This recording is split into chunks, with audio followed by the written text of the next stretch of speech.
Hey guys, it's Matt Higgins. So this video has been highly requested, and I've been wanting to do it for a while now, and I'm finally getting to it.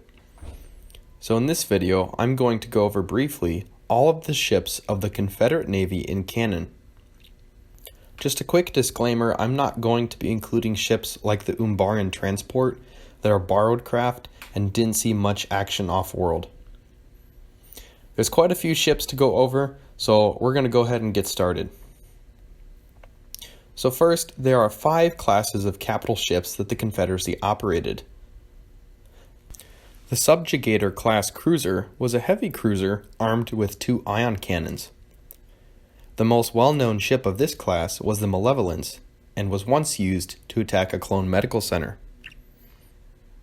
The Lucre Hulk class cruiser was a cargo freighter that was a staple of the Trade Federation. After the beginning of the Clone Wars, these cruisers were modified to be droid control ships. Providence class Dreadknots were often used as flagships for Separatist leaders throughout the war. 2 variants of this class existed. One was about 1.1 kilometers long, and another was twice as long at 2.2 kilometers. The Invisible Hand was one of the most notable ships in this class. Recusant class destroyers were used heavily by the Commerce Guild prior to the war. These cruisers were slower and less maneuverable than their Republic counterparts.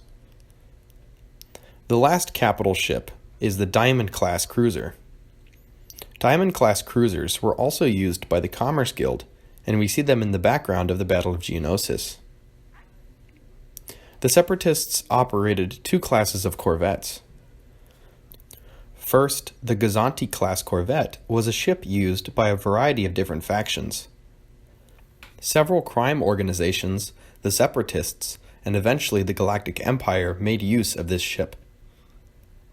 The Trident-class assault ship was a submersible attack gun ship for the Separatist fleet. It has a drill that it could use to penetrate different structures and deploy troops. The sole frigate in the Separatist fleet was the Munificent-class frigate. This ship was formerly a banking clan ship and saw extensive use by the Separatists during the Clone Wars. The Separatist support ship was the go-to craft for transporting heavy cargo. This ship is also another example of a commercial craft that was outfitted for war. The Separatists operated 2 different types of transports.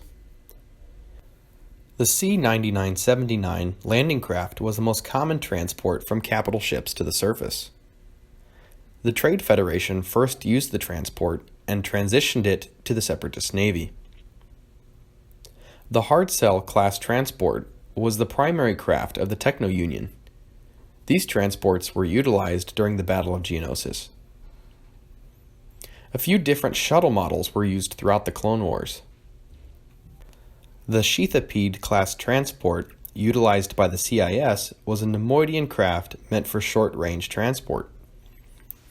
This is the most commonly associated Separatist shuttle. The Class Type B shuttle was a shuttle that was similar and elongated variant of the Sheathipede. One of these shuttles was once captured by the Galactic Republic. The H-2 shuttle was a shuttle designed for executive transport.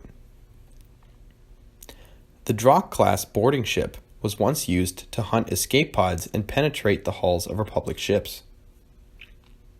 Finally, the Separatist command shuttle was another executive transport shuttle. General Cleve once used the shuttle to escape after being defeated by Jedi Master Balaba and her Padawan Caleb Doom, who later became Canon. The Separatists used the Heavy Missile Platform, or HMP gunship, to counter the Republic's LAAT. These gunships played prominent roles in the Onderon Civil War and the Battle of Kashyyyk. Many different starfighters were used by the CIS throughout the Clone Wars.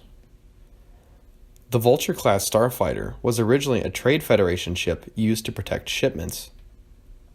It was repurposed and painted in the blue, white, and silver paint scheme of the CIS and served as the main Separatist starfighter. The Hyena-class bomber was similar to the Vulture-class starfighter, but served in a bomber role. Hyena bombers were larger and stronger than their Vulture droid counterparts. The Nantex-class Starfighter, or Geonosian Starfighter, was used by the natives of Geonosis.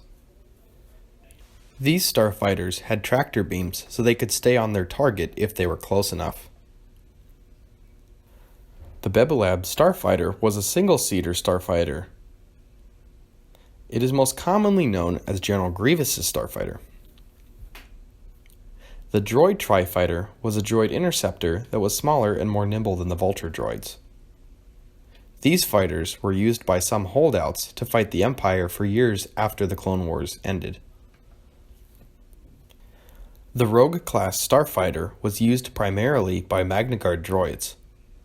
Bounty hunter Cad Bane owned a modified version of this fighter. The Genevex-class Starfighter was another Geonosian starfighter. This fan-bladed starfighter was the choice craft of Asajj Ventress.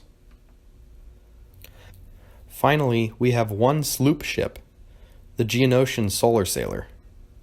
Count Dooku owned one of these very expensive and very rare ships. So that's about it, guys. Give the video a thumbs up if you liked it, thumbs down if you didn't, and subscribe for more prequel-related content, including lore, discussions, as well as anything canon about the prequel trilogy. Thanks, guys, and may the Force be with you always.